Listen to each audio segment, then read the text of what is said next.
All right. I believe we're live now. So welcome everyone to the second lecture on unsupervised learning, kernels, flows, and applications that will be delivered by Professor Jacek, who is a full professor at Faculty of Mathematics and Computer Science of Jagiellonian University, as well as head of Group of Machine Learning Research at the said faculty that I had a great honor being part of during my PhD studies. Jacek, would you like to say a few words before starting the lecture? Thank you very much, Wojtku. Just a few words. I think I'm the same fan of unsupervised learning as Michaela. So if you have listened to her lecture, I hope that you will also find mine interesting. So I like very much this part of machine learning. What I'll try to do in this talk is to maybe go in some detail. So after you have some broad introduction by Michaela, I hope to give more details to some classes or some special cases of unsupervised learning. And so I have divided the lecture into three parts. And so the first part is the construction of Wasserstein autoencoder model. So this is maybe the simplest autoencoder-based generative model. So concerning WAE, WAE or Wasserstein autoencoder is probably simpler. So this would be the first part of my talk, and I would like to show you how to do it relatively easily. So let's recapitulate what is a generative model in its simplest form. We are given some data from dataset X, and our model is its aim is to learn in some sense the distribution of this data. And what we want to do is that our trained model can be used to generate new data from the same probability distribution. So this is the basic aim of the generative model. And how you can do it wrong? You can do it wrong in many aspects, but for example, if you have pictures, you can sample each pixel randomly from the distribution. As you see, you usually do not obtain by this way anything interesting. So you have to do it. You have to think how to do it right. So as you have seen before, uniform distribution doesn't give you anything interesting. But what is maybe the first step in doing it right, or one of the first steps, is the fact that there is something like manifold hypothesis, and it says that if you consider images, for example, usually the real data takes a small part in the whole data space. So usually what you will do with you will restrict to some kind of special low dimensional space. And how we can do it? You can do it in many ways. So there are many generative models. The first and probably one of the most important are variational autoencoders. Clearly, you have, of course, here is about GANs, but there are, of course, many other.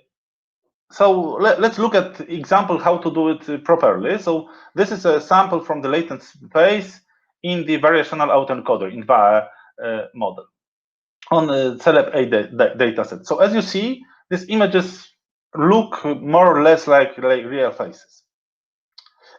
So coming back, so we want to use the fact or apply the fact that our data lies in fact in lower dimensional subspace. The subspace is nonlinear, so that's why usually you call it a manifold. So what you usually have in the data is that all the data which is highly dimensional usually lies in a small dimensional space. So this is called often this will in the autoencoder based generative models, this would be called in a sense latent space. So latent would describe the space, the lower dimensional space on which all our data lies. And so the first question which we would like to answer is, okay, if we assume that the manifold hypothesis is true, So how to find this manifold? So how to find the manifold, the lower dimensional manifold on which the data lies? And the idea is the rather simple generation of principal components analysis. The idea of principal components analysis was to project the data on a lower dimensional subspace, but in the principal components analysis, the projection was linear. In our case, we were in the space of deep models, so we assume that we have an encoder, which is the function which maps the input space into smaller dimensional latent space, which in a sense codes the data. We assume that this encoder is nonlinear, and we want to have the decoder which decodes a given point. So the given a point z from the latent space, or its code in a sense, we want to decode it to back to the input space.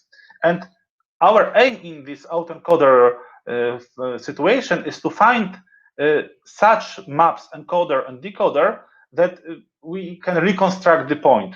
Of course, it's not possible to reconstruct without error. So what we consider is reconstruction error. So we sum all the errors of the reconstructions. Okay, so we take the point x, y, we encode it, we decode it, and we compare it with the original point. And we want to learn the function d and e, decoder and encoder, in such a way that this reconstruction error would be as small as possible. So this, and if we do this, and if this reconstruction error is small, and we can say that it's okay from our point of view, then what is the manifold we are interested in is simply the latent space z, which is here, which is decoded into the whole of input space. So in other words, the decoder gives the parameterization of the manifold, and the manifold is parameterized through the decoder by the latent. So if we take the latent dimension, let's say 50, that means that we describe all the data in our input space by 50-dimensional manifold. So we take the whole space Z, and each point from the input space would have a code in the latent space, which is 50-dimensional. So this is the autoencoder. But what is the problem? We have found the lower dimensional manifold on which the data lies, but we don't have any reasonable structure in this latent space. Okay, so we don't know the distribution of the data in this latent, and consequently we cannot sample from this space. So the problem is that everything is okay, but we don't have a generative model. So we have localized the data in a smaller dimensional space, but we still cannot sample the data. And what is the idea of most autoencoder-based generative models? It's very simple, in fact. You want to do autoencoder, and you want to force the data in the latent to be Gaussian. So the only thing additional you need is that you want to have autoencoder, so you want to go into the latent and then decode the data. And then you want to only have the fact that the data transported to the latent by the encoder is normal. Okay, so if you look at this, the only additional thing you need is that here you will have normal distribution. And if you will have this normal distribution, then you can sample from the data by taking a sample from the normal distribution and decoding it back to the input space. So autoencoder plus the normality in the latent space give you an autoencoder-based generative model. So the only thing you need is how to have an autoencoder, but you want to enforce some additional term, usually, which enforces normality. Okay, so you have to enforce that if you take the input space, you put it through encoder to the latent space, that in the latent, the sample which you will be Gaussian. And if this happens, you are done. Okay, so these are some typical experiments we have done. It's very simple experiment, but it shows how it works. So here you have the case is you have two-dimensional space, latent space, and you encode NIST dataset. Okay, so here we have two-dimensional space. The latent is two-dimensional. You have NIST. You teach encoder, and you decoder, and you have autoencoder. So if you look at this, this is a Gaussian noise in the latent for the case of NIST. And if you take autoencoder, then you see that autoencoder, so this is autoencoder, doesn't have any reasonable nice structure in the latent space. As I said, there is no, we don't know any probability of the data, so we don't know how to sample from it.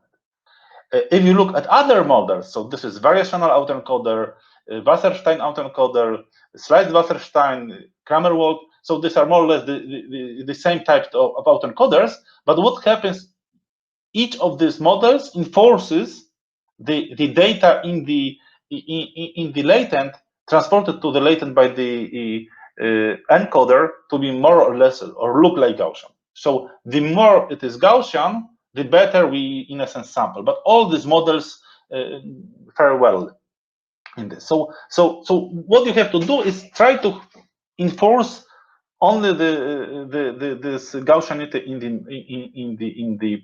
in this space, and you can do it many ways. The first, but maybe not the simplest, is given by variational autoencoder. But you can reduce this problem to maybe simpler way than in original variational autoencoder. You can reduce the problem by simply computing the similarity between samples. So instead of using some complicated mechanics, you can say, okay, first let us consider the simpler problem when we want to compute the distance between samples. And when we will be able to compute the distance between samples, we will be able to compare the sample from our sample with the sample from the normal space, normal distribution, and then we can enforce normality. So we can you can compute samples in many ways. So we can use earth mover distance or Wasserstein distance, which are common. You can use some one-dimensional projections used by slice model, as I call this slice Wasserstein autoencoder. But probably the most important and most commonly important is the method given by kernel approach. So now I would like to tell a few words how to use kernel approach to compare samples. So let's look at the situation like this. Assume that we have two samples, xy and xi and yi, okay, from some unknown distributions.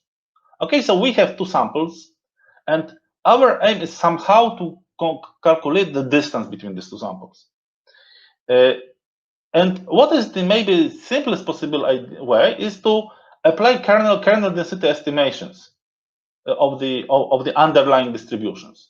Okay, so in every point of the data, we put the Gaussian of the first set in the other sets, and and gamma is the fixed parameter. So it is the width of the Gaussian. So this looks more like this. So we have data points. Okay, we have many data points, and we choose Gaussian, and we put a Gaussian at the center at every point, and then we sum this up and obtain some kind of this underlying density. So this is the kernel density estimation.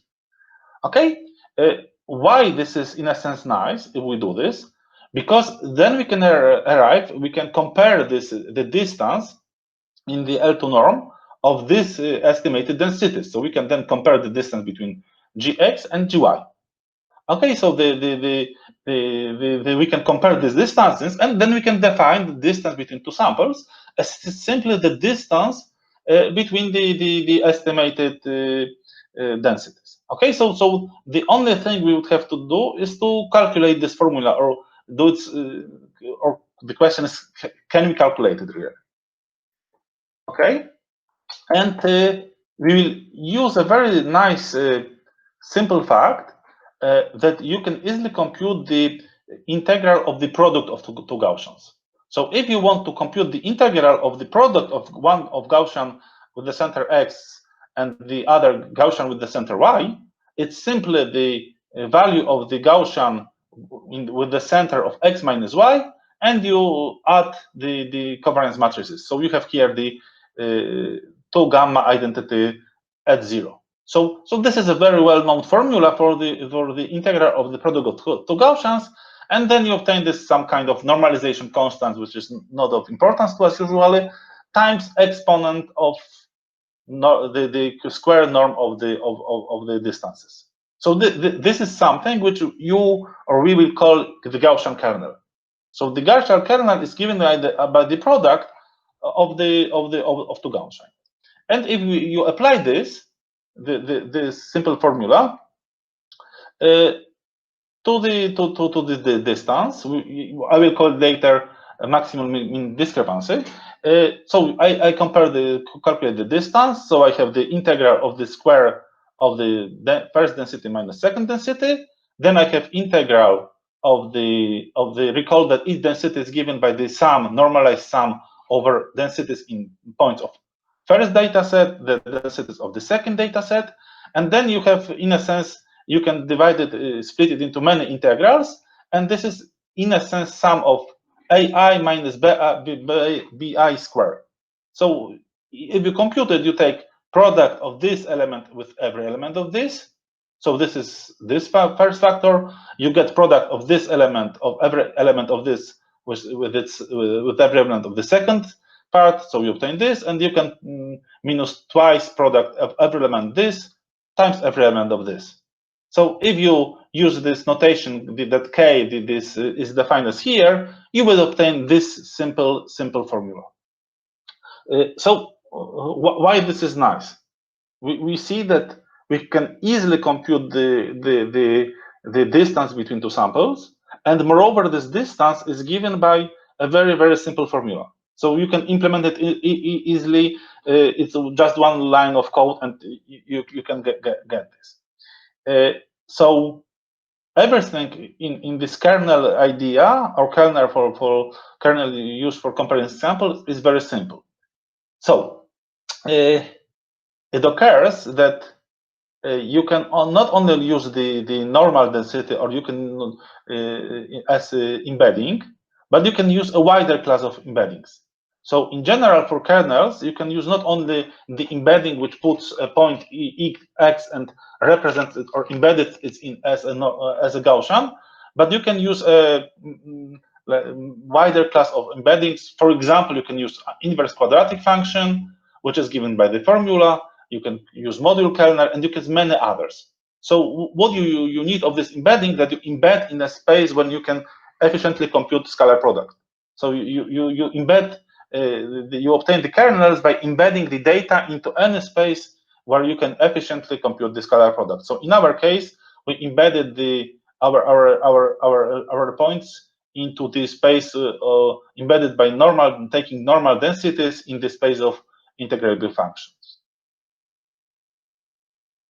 But what is very nice, it occurs that to use any kernel as a method for comparing of samples or computing distribution of samples, you have to know that it's a characteristic kernel. Luckily, most of the kernels you use are characteristic. So both this first kernel, this inverse quadratic kernel, or this module kernel are characteristic kernels. So, in fact, most of the kernels you take are characteristic and can be used as method of comparing samples.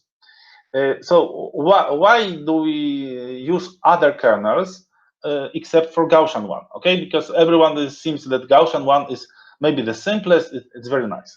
There is one problem with the Gaussian that usually in many cases this Gaussian kernel is suboptimal, and the problem is that it has exponentially decreasing tails.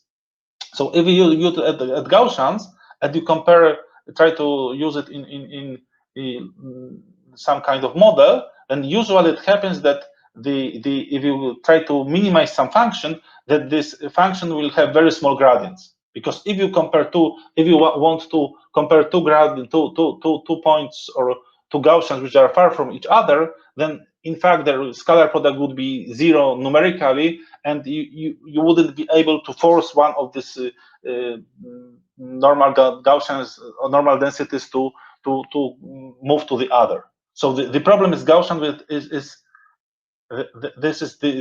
this factor simply decreases too fast, and it causes some problems in optimization. And therefore, usually, one of the good choices is either this inverse quadratic on the model kernel. So these are very nice because as you look at them, they decrease with respect to the distance between points is very slow comparing to the Gaussian kernel. Okay, so recapitulation of this whole kernel idea. If you have a characteristic kernel, so think about Gaussian kernel or inverse quadratic kernel, then you can define the distance between two samples, xy and yi, by the simple formula. So the distance between two, the square distance is given by the formula that you take 1 over n squared, you sum all scalar products in a sense xi prime, you take the same from the second sample, so you take the scalar product because k denote the scalar product, yj prime, and you take minus 2 divided by n squared sum of all scalar products xi with yj. So this is one simple formula which tells you when two distributions are close. Okay, so this is nice. Now we can compare two distributions, but from our point of view, we want to have generative model. So the question is, okay, we want to compare the distribution to the normal one. Okay, we want we want to enforce the distribution to be normal in the latent. Okay, so to do this, it's very simple. You can simply sample the second distribution from the normal one, and you can take the distance of xi from the normal distribution. You approximate by the distance of xy from a sample from the normal distribution. So this is in a sense this is simple. And so finally, what is the cost function of the Wasserstein autoencoder model? So it's here. So we have the batch xy, we have latent, usually is lower dimensional. We have encoder and decoder, which are given by some neural nets. And to do, you first in every batch you sample also a sample from the normal distribution in Z. So in the latent space, you sample, you take a sample from the normal distribution, and our cost function is given by reconstruction error. So this reconstruction error, how well you reconstruct the sequence xi. So it's the sum of, I recall, sum of square distance xi minus is reconstruction, and plus some constant lambda. I will just say a few words about lambda, times the maximum mean discrepancy. So this distance, which I define be above by the encoded the data x the batch encoded to the latent. So you transported the sample xi to the latent and compare it with a sample from the normal density. So this is simply the distance between two samples, one from the normal density and the other is our mini batch transported by the encoder to the latent. So this enforces reconstruction, and this enforces the Gaussianity of the sample. And how to choose the parameter lambda? Usually it has to be to some extent manually done, because it's varies the role of normality in the latent versus the reconstruction error. So in the ideal situation, you would want to have reconstruction error 0 and the distance between and the Gaussianity constant also 0, but usually it's not possible. So what you want to do, you want to somehow weight these terms one against other. And how you can do it, you can first teach a plain autoencoder to obtain what reconstruction error you are able to obtain, and then you can train a model from the beginning and choose lambda by some kind of grid search, so that the reconstruction loss of the new generative model is not much worse as compared to the plain autoencoder. So this means that you do not lose much on reconstruction error, but you gain on the normality. So this is whole idea of the Wasserstein autoencoder. As you see, it's really a few. The whole cost function is just a few lines of code. So it's reconstruction error plus the distance, the kernel distance between two samples in the latent. One sample is given by normal density in the latent, so it's normality, and the other is given by the transportation of the sample from the data set by the encoder to latent space, latent space Z. Okay, so this was the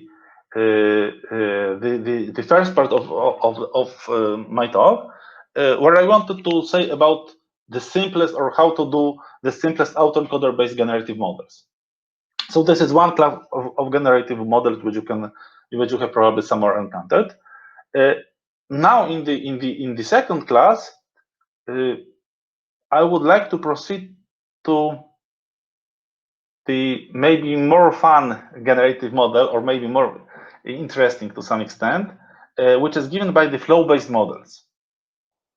And the flow-based models are the alternative to GANs and autoencoder based. So I assume that you know GANs models and autoencoder based I have just described. And in the flow-based model, you need something more. So this is, in a sense, the flow-based model is this very, very special case of autoencoder-based generative model.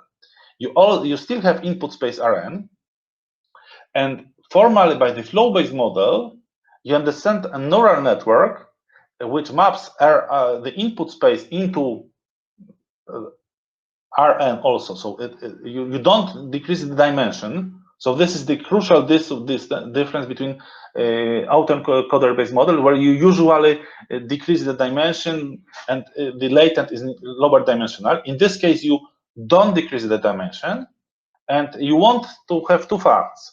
First, that the map F is invertible and its inverse is computable. So this is first thing. You want the map to be fully invertible. And the second, what is needed to have a flow model, is you want to have the determinant of the derivative of this function is also computable. So to have a flow model, you have to have two things: invertibility and the computability of the determinant of the derivative. So if you have these two things, you can say that you have a flow model. How you use it in practice? So you have data space, okay?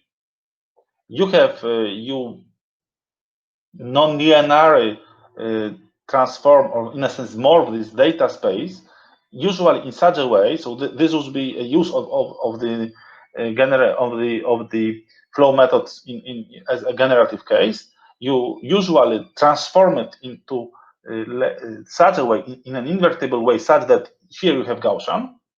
So here is some kind of invertible transformation, and then to sample from our data space, you take a simple sample from the Gaussian, and you move it back to the input space. So here you have latent space, which in which you use Gaussian, and here you have input space from which you first learn this map, which transform into Gaussian, and then to generate, you simply take Gaussian back to the input space. So this is the idea of the generative models based on the flow method. But I would just to say that the flow methods are, in a sense, much wider. You can use them in many more aspects than only for generation. And maybe some kind of also distinction or division of flow models. You can the first flow models were very simple. So these are in a sense constant determinant flows, where you have the determinants is constant with respect to x. So the determinant doesn't change if you change the point. And this second class, maybe general flows or variable determinant flows, are such when this determinant changes when you change point. So I will first show some simplest case of the flow model, which is the case of this constant determinant case, and we will look at it in more detail, because in fact what I described here is maybe the basic idea of the whole family of flow models. So let us consider the case when we consider the map from plane into plane. So this is the simplest possible case, and assume that the map is defined in the following way: that we have x, y, the points of the plane. I move into x, y doesn't change, and x second is to the x second we add any function of x, y, of the first coordinate. So the first coordinate remains the same. The second coordinate is added a new part, but what is crucial, this part which we add doesn't depend on the second coordinate. So to the second coordinate we add a part which depends on the first coordinate. This dependence maybe or usual is unlinear, but still depends on this. And if you look at this, then you can easily compute the inverse map. So if you have a sheet of paper, and then you can do it by yourself, but it's very simple. So if you have yi and y2, then you simply, the first coordinate, it doesn't change, but from the second, to obtain the inverse operation, you here added the part, the transformation of first coordinate, and here you subtract it. So this is a very simple case. So if you look at this map, and phi is given by the network, so you can have you have a nice nonlinear map of the plane, because phi includes nonlinearity. But what is crucial about it, it's invertible. And not only it's invertible, but if you look at the derivative of this function, it occurs that the derivative of this function is simply a lower triangular map. You can also easily compute it by hand. Simply the derivative is triangular matrix, and moreover it has identity on the diagonal. So this means that if you take this map into consideration, it is invertible and it has constant determinant again, and this constant determinant is 1. So this is the simplest case of the flow model you can encounter.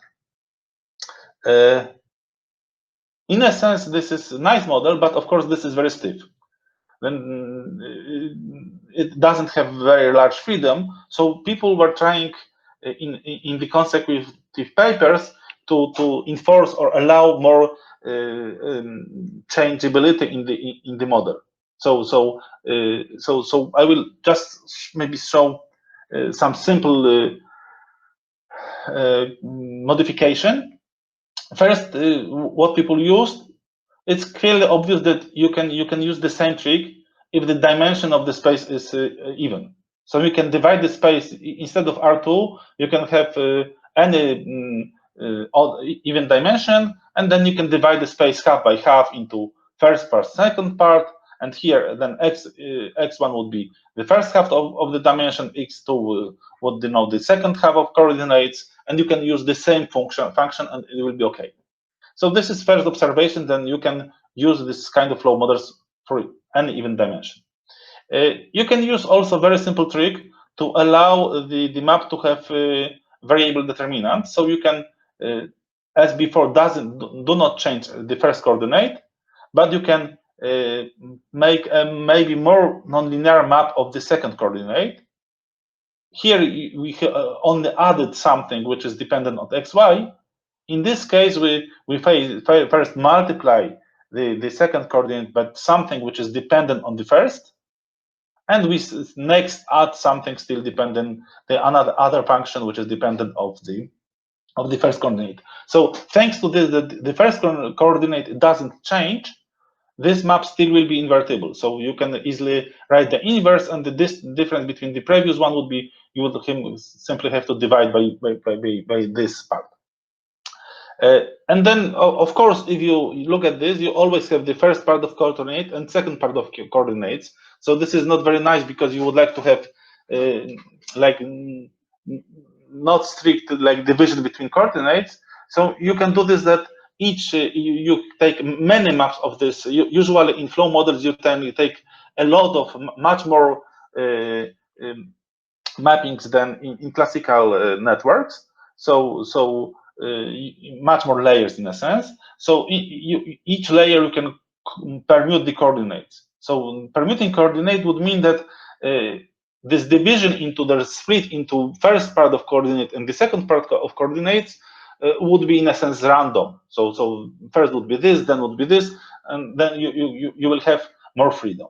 Then instead of permuting coordinates, you can use like low invertible linear map. So permutation of this coordinate, it's simply a special kind of linear map. So you can permute it more intelligently by simply using invertible linear maps. So these maps would consist in this case of such type of a map added with added linear.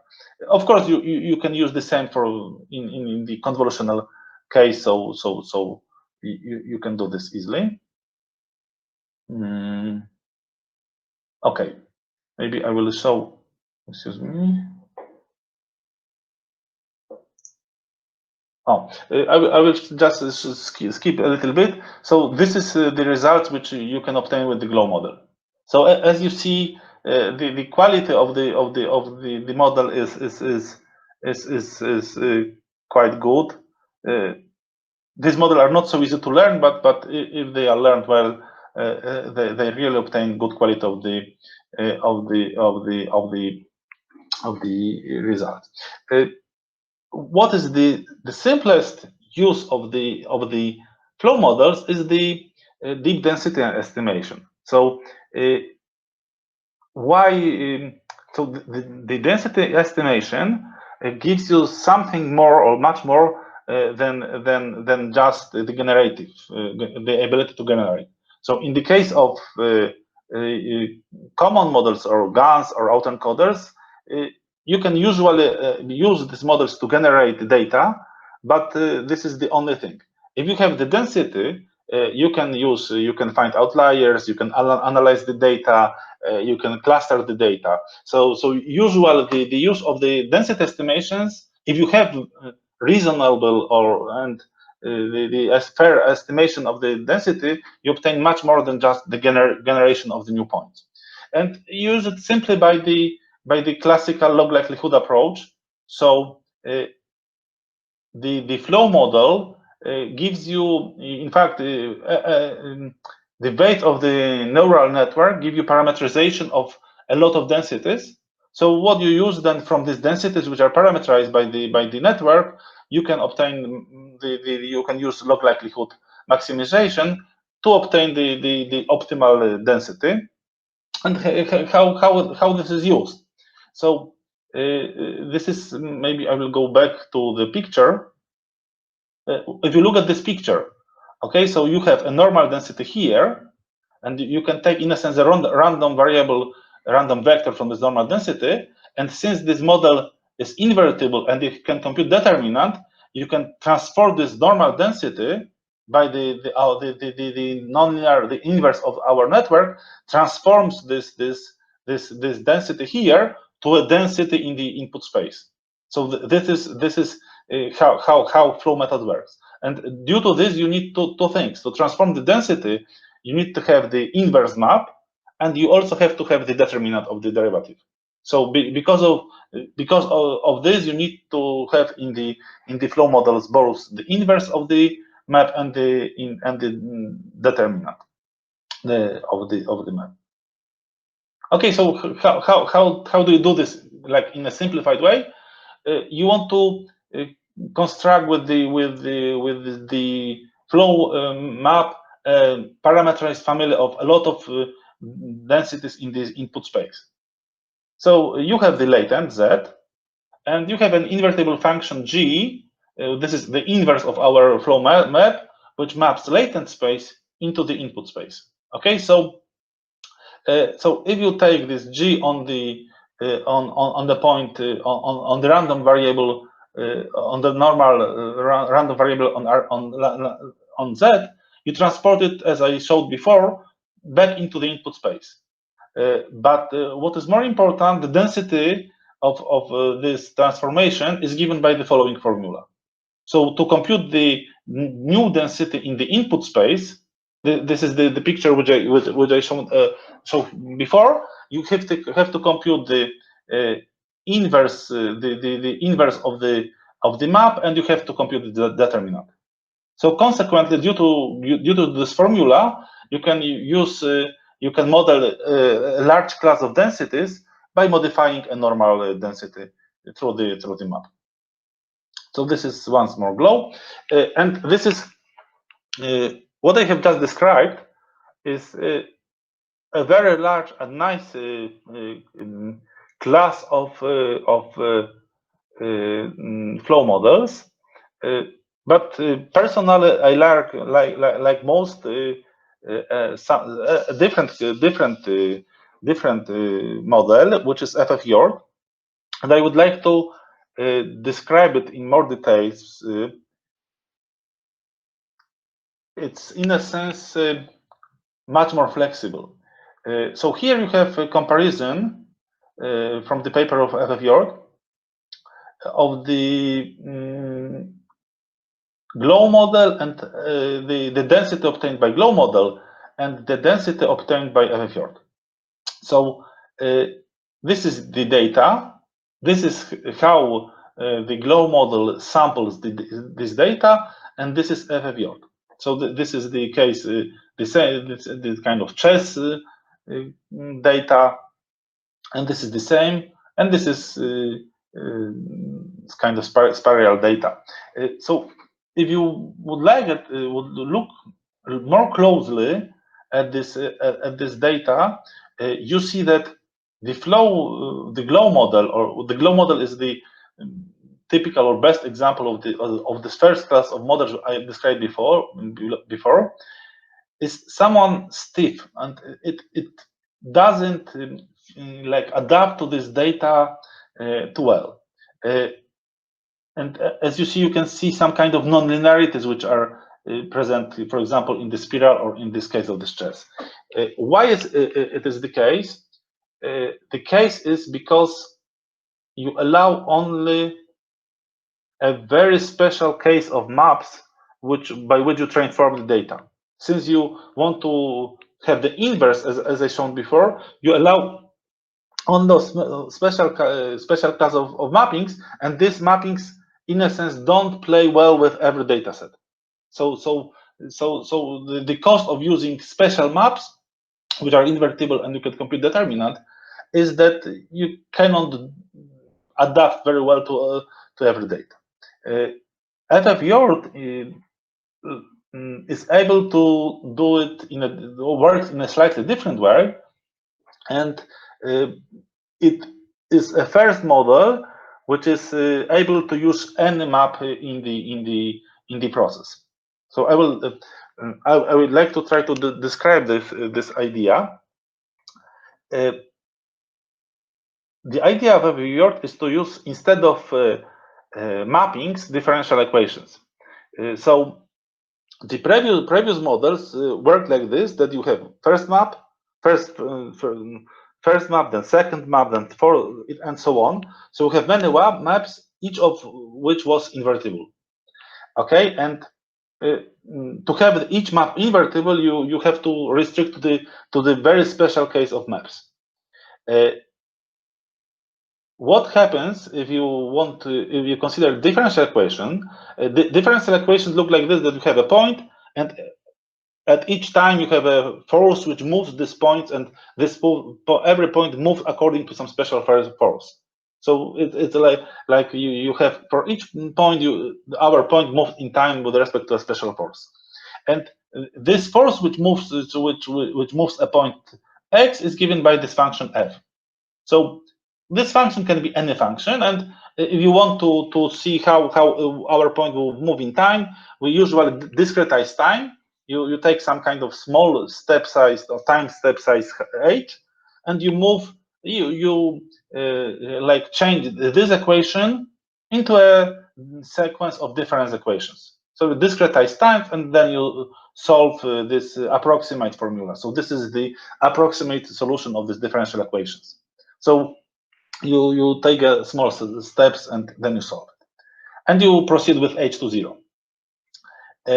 But what is crucial from the differential equations, which is different from the iterative equations or from the discrete time. So what is the difference, main difference between continuous time and the discrete time, is that you can take the backward. So you can calculate what from which point our point came back. So if you have the forward equation, so this is, you calculate, you start with x0 and you want to find xn, you compute this formula.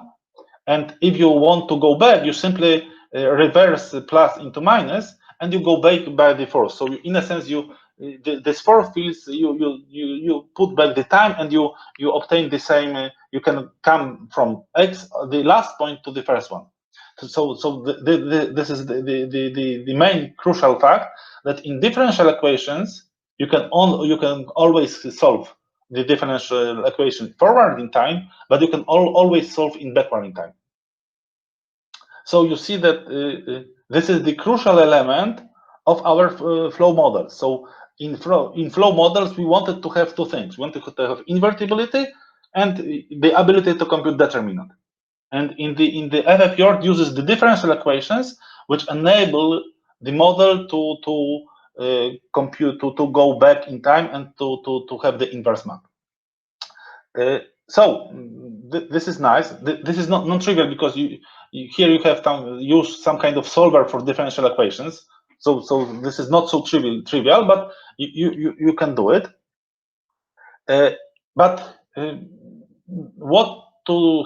How you can solve the problem is computing determinant. So as I said here, in the Fjord model, you do not assume anything about the map F. So you assume the flow to be governed by some kind of, it's continuous flow, to be governed by some differential equation, and you take it FF any continuous map. So you do not assume anything about the ability to compute, to efficiently compute its determinant, anything at all. So this, of course, will cause some problem. So we would like to now compute the determinant of this map. So let's consider the map phi. I denote the map which maps point x0 into the endpoint xn. So the map which moves first x0 into x1 by some kind of differential equations. And if you look at this function, so this is the function which we iterate, you take the derivative of this function. Okay, so the derivative of this function is identity, because here happens nothing, plus h times derivative of this function f. And since you have many of these maps, so you will have the composition of the derivatives. So the final derivative of this whole map of our flow would be the composition of the derivatives of the singular map, of the simple maps, and you obtain something like this. So now we want to compute the determinant of it. So what is nice, the product, the determinant of the product of matrices is the product of determinants. So this means that you can, instead of taking this, you can compute its determinant by the simple product of the determinants here. Okay, so this is still rather simple. And if you, in our case, we want to use log likelihood, so we use logarithm of the determinant, and you obtain the sum of the logarithm of determinants. So this is the partial computation, but it's still not computable. I will just mention why.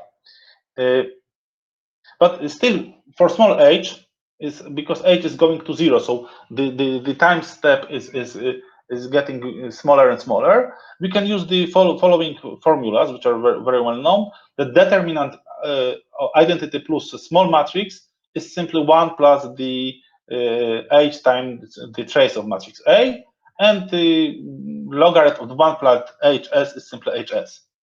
And if you use these two simple formulas, you simply obtain the formula for the logarithm of the determinant. So it's h times some trace of the derivative of f. And it's and now it's the time for the trick, because we still have very big problem, because as I said, this is the derivative of the function f. F is given by the neural network, so it's in general it has many parameters. So the derivative would be like not computable in reality, because it would have squared number of parameters than in our model.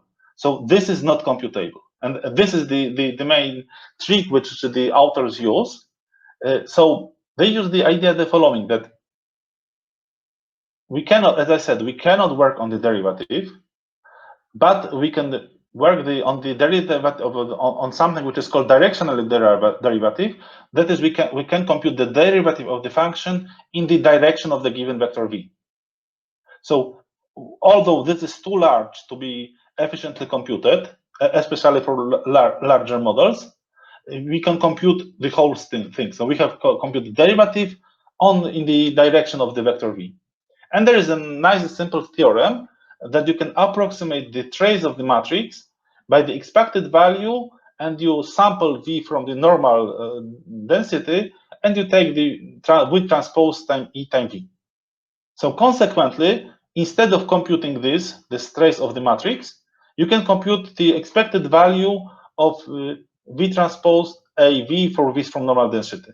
And this means that in FFJORD, you randomly choose V from normal density, and we use the following approximation. So we approximate this time, this sum, which is not computable because we have here derivative of the function, but we approximate it by the same sum when the trace of this derivative is replaced by V transpose times the derivative of the function, but computed in the direction of the vector v. So because of this, this is computable. And since for every batch you take different noise, it's this sums up, and you obtain the good approximation of the real sum. So the main idea, if summing up of the FFJORD model, is first the going through systems which are continuous in time. Continuity in times give invertibility of the you can inverse the direction of time and compute it back. So you have inverse maps. And second, you use a trick which enables you to not work on the derivative of the function, but use only a directional derivative.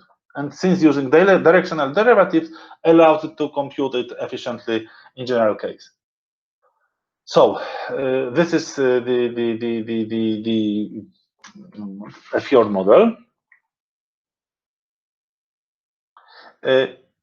So now I would like to show you some possible applications of the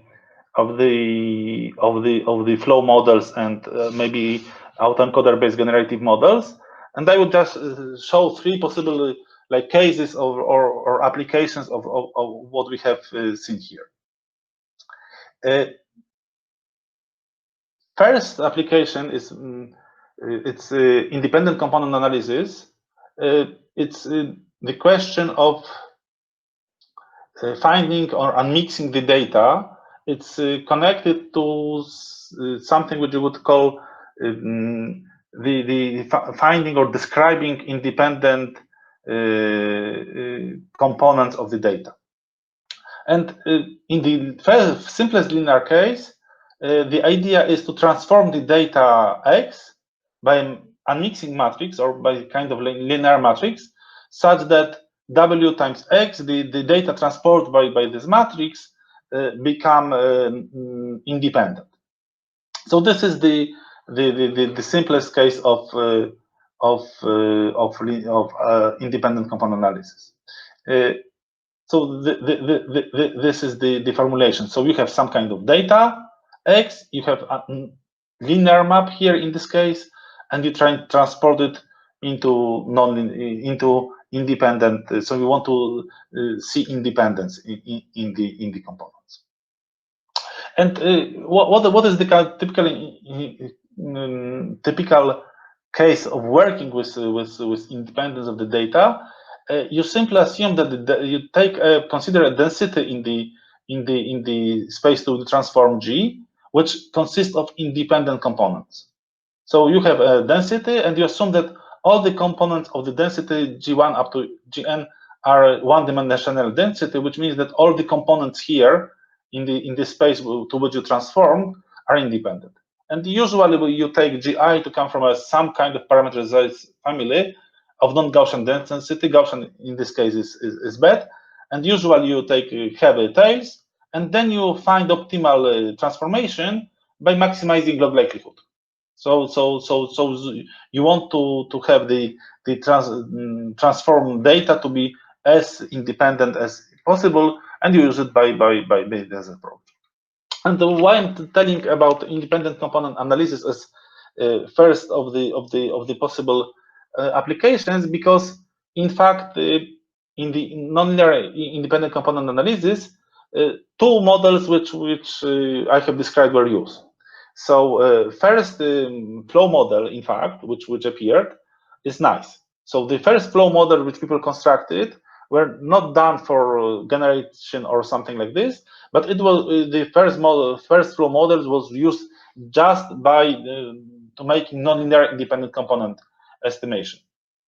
So nonlinear independent component estimation, or in the nonlinear independent component analysis, is to some extent a problem very similar to the disentanglement. We want to somehow nonlinearly find independent components in the description of the data. And so the model which was used in NICE, it's like similar to the first simple model I described in the data for the in the talk for the flow model. So it was very simple model, and it was fully, because of this, it was fully invertible. Output distribution was fully factorized, so this fully factored the distribution, and the maybe some problem with it is that the method of finding this map was similar, used the similar approach to this. So we used, instead of here linear map, in NICE we use non-linear map, but still the method of finding non-linearity was the same. So we use maximum likelihood and some kind of prior density family, which was like coordinate defined. Maybe also very nice and interesting approach to nonlinear independent component analysis was given by Anika. It's adversarial nonlinear ECA. And what was the idea there? The idea was to use autoencoder based generative model. So this was the classical autoencoder based generative model. So you have a latent, but you, instead of assuming adding to the, as we have done before, normality to the latent, you used adversarial training, and this adversarial training used some kind of simple adversarial method, like GAN-like adversarial approach, to enforce independence. So we wanted, we enforced the model in such a way that what happened in latent became independent. So this was the adversarial approach. And so as you see, the first model is a flow model for the first model of working with nonlinear ECA. So as I said, it's something comparing to disentanglement is the flow models.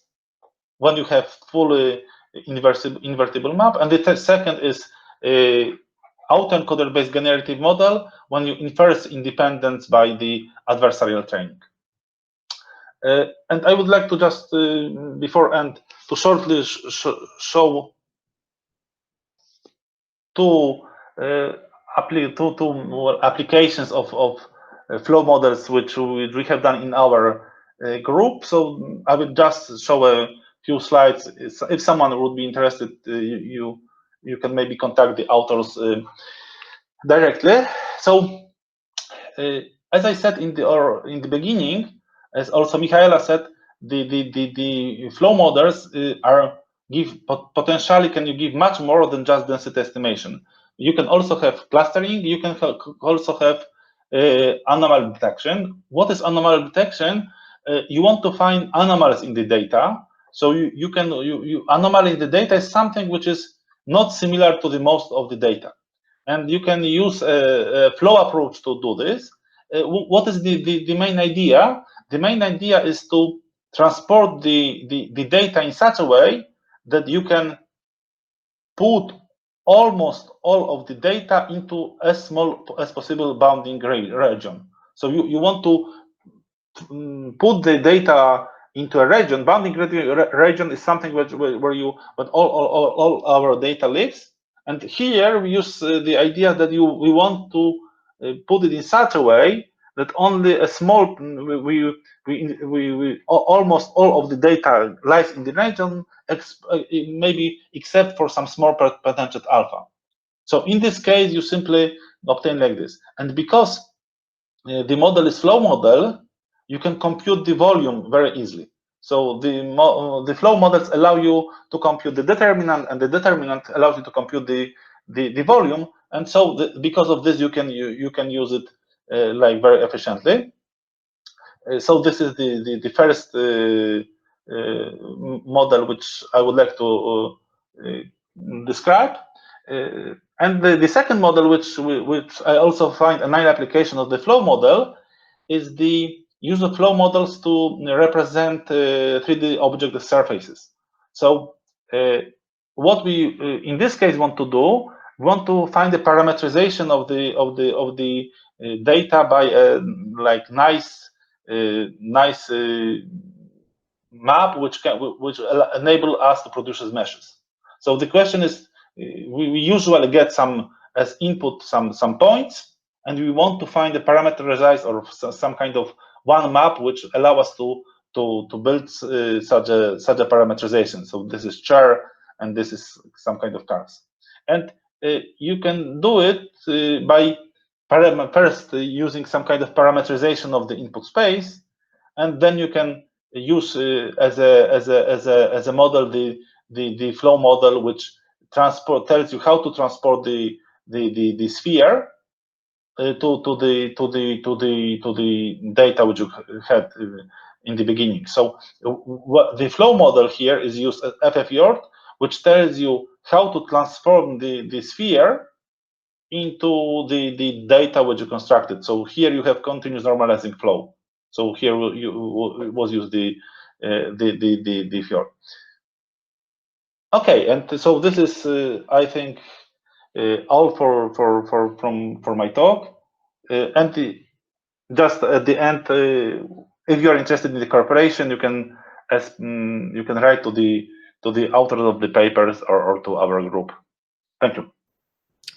Thanks so much, Jacek, for this great talk. And I think we have time to take some questions from our audience. So let me just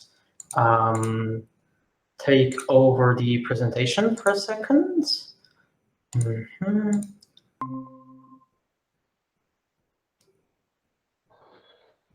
All right. So the first question is from Dennis. By enforcing Gaussian in the latent space, don't we distort the properties of the input distribution, which possibly is not Gaussian? Could you repeat once more? Sorry.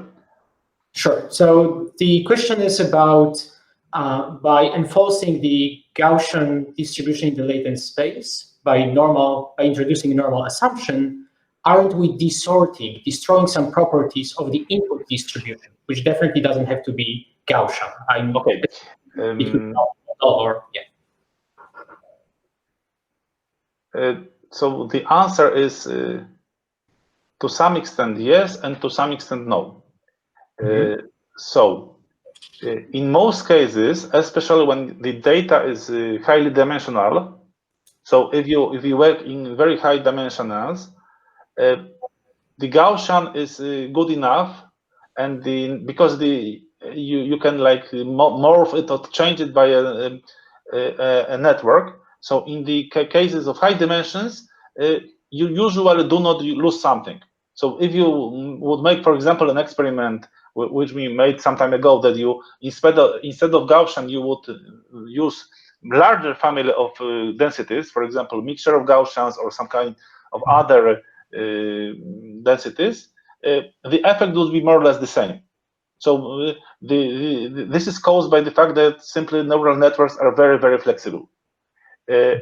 However, in the case when you have, for example, very small dimension, so this was the case in the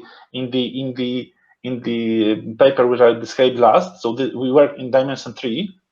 Then this is true. So in this case, when we checked the Gaussian, because in the last paper we wanted to like enforce the model to become, in a sense, or a manifold, or in three-dimensional spaces, and Gaussian are very, in a sense, big, and because of this, it was better to use something which was called spherical density, which was just defined around the sphere. So I would say that the answer is usually it's not a problem. Sometimes it can be the problem.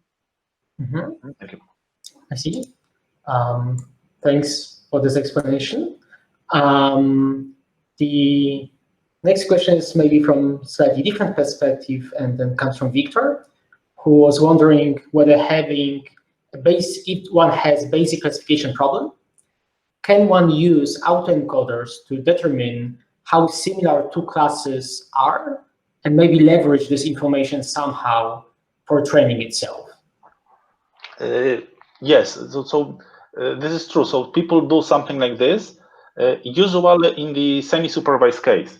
So usually when you do not have labels of all the points, you want to obtain better classification or good classification results. So in this case, when you don't have the labels of all points, then it's reasonable to, in a sense, understand and try to understand how the data lies, and in a sense cluster the data so that the clusters would correspond to maybe some kind of labels. So in the case when you don't have all labels, yes, this is the very good idea. So you can use autoencoder, you can use some kind of flow model, but then the information about the data or the geometry can be of crucial importance to obtain good classification results. If you have all the labels, I don't know. I haven't seen a paper which would like work or use this additional information in this case. So if you have all the labels, usually it's enough to obtain good classification. If you don't have all the labels, yes, it would be a very good idea to understand geometry of the data. Do you maybe have some papers in mind that might be useful for the audience to read more about this topic? Or I can put it later. Cool. Thanks so much. We also have a question from an anonymous author of whether polynomial filters are polynomial filters equally the same with kernel methods. Is it correct to consider SVMs, CNNs, LMS, kernel LMS, KNNs, kernel methods?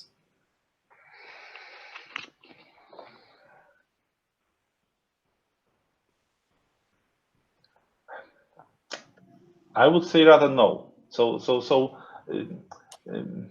to some extent you can use like general filters, but typically, at least from what I was interested in kernels, usually you wanted very simple and nice formula for the kernel. This is the first thing, and then this kernel had to be the embedding into this space with L2 norm. Usually the answer would be no. But of course, you can do. For example, there is something which is called mmdgan, which uses uses kernels by some kind of transformation. But in some special cases, you can use it. But generally, it wouldn't be. You wouldn't call this kernels. And and question from Wojtek. Is it possible to use flow models for feature engineering? My intuition is that we could use permutations of the original features as new features. So I guess the question is, whether the flow models can be a useful way of re-representing data. So the answer is, in general, yes. So, but in this case, the question is, what kind of features do you want to have? And what usually people do is kind of independent components or disentanglement, that you want the features to be somehow independent one from the other. And then these flow methods could be useful. I don't know if just the permutation would be sufficient. So probably something more complicated would be needed. But in general, yes. I think the question from Jasprit is actually quite related, which is, what does the latent space of the flow-based model actually represent? Like, do you have an intuition of how this could be described, in like human terms, of what it is, the space that we're going into?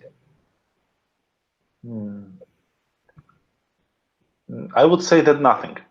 So this is maybe something negative, because what is in a sense, the problem with this basic version of generative models? So let's look at the flow models.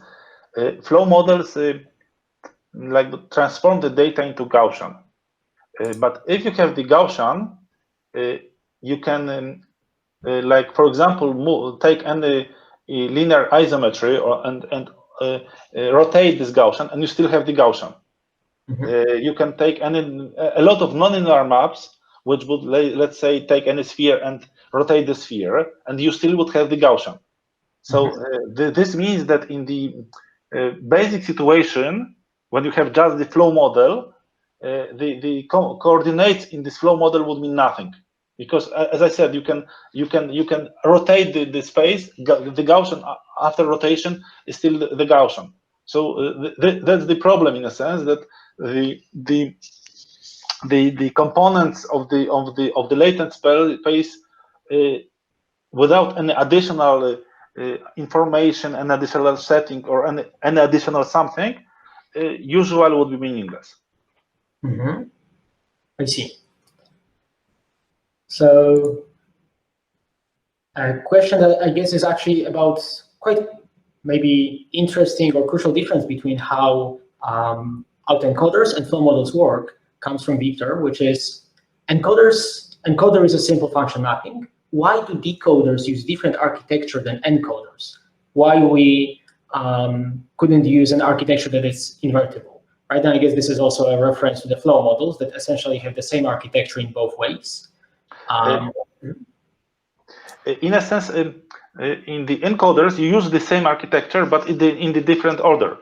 So usually when you have encoder, you use some kind of maps, and then in the decoder, you use them in the inverse order. Because, for example, if you use the autoencoder on the images, you first use convolutions, which are wider, and then you write the latent, and then if you want to transform back, you use exactly the same type of maps, but in the inverse order. But the problem is that you use the general maps, and general maps are not invertible. So although you inverse, in a sense, the type of instead of convolutions, you can use the convolutions and so on. You don't obtain the invertible map, and thanks to this non-invertibility, in the autoencoder models, you usually get something more. something a little bit more, or not always, but you get this latent. So as I mentioned in the beginning, in the autoencoder models, the latent is usually much lower dimensional than the data, and this means that data can be very highly dimensional. The latent is small dimensions. So if the latent is small dimensional, you cannot have an invertible map from the lower dimension to the higher dimension. To have the invertible map, you have to have the latent the same dimension as the input space. So you do this in the flow models. So in the flow models, you are invertible, but this is at the cost of having the same dimension. So for example, in the flow models, you do not obtain the information about the manifold on which the data lies. So this is the something you obtain. You don't obtain the same information from the autoencoder based model as from the flow models. They both have some pluses and advantages and disadvantages. Mm-hmm. Yeah, this makes perfect sense. And another question that I think goes to completely different direction. Sorry for jumping between topics, but I guess there are many things that one would like to get out of this lecture is whether you think that knowing abstract algebra is necessary for a good understanding of the concepts that you are currently presenting, or maybe knowing like basically like linear algebra is enough. And maybe if I can add something to this question, I guess the more generic one would be what sort of mathematical training one should maybe focus on to be able to understand this field of research. Like what would you recommend for more, say, junior researchers that are still, well, gathering this sort of knowledge? Okay, so I would say that abstract linear algebra, in my opinion, is not necessary. Of course, there are some moments when you need it, but in general, I wouldn't recommend learning abstract linear algebra. What, in my opinion, may be useful is a good knowledge of basic linear algebra would be nice. So good knowledge of something, what is a matrix, what is a trace of a matrix, determinant, and so on. Next, I would think that basic knowledge of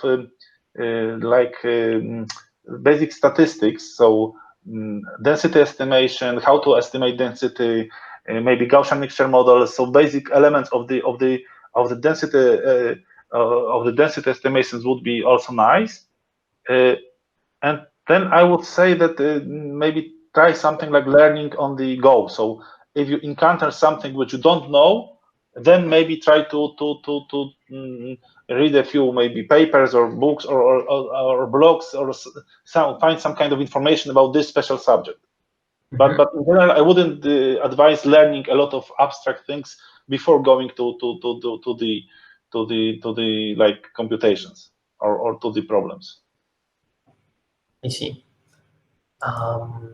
So I don't know, Wojtek, if you agree, but yeah, I mean, it's definitely a hard question, and I definitely agree that this field is so wide that it's very hard to just a priori know exactly which parts of mathematics will be useful. And in the end, one can either spend 20 years gathering all this data, all this knowledge, or be maybe slightly more interactive with that, right? And build very strong basic foundations, like you said, in basic calculus, basic statistics, probability theory, linear algebra. And after that, focus on the things that are actually, well, challenging one's understanding. So I would completely agree with your sentiment of how to approach that. I think we have time for one more question. So from Tomasz Gandor, he was wondering on this slide with the 2D experiments. I believe we're talking about like maybe fourth slide with VAE examples.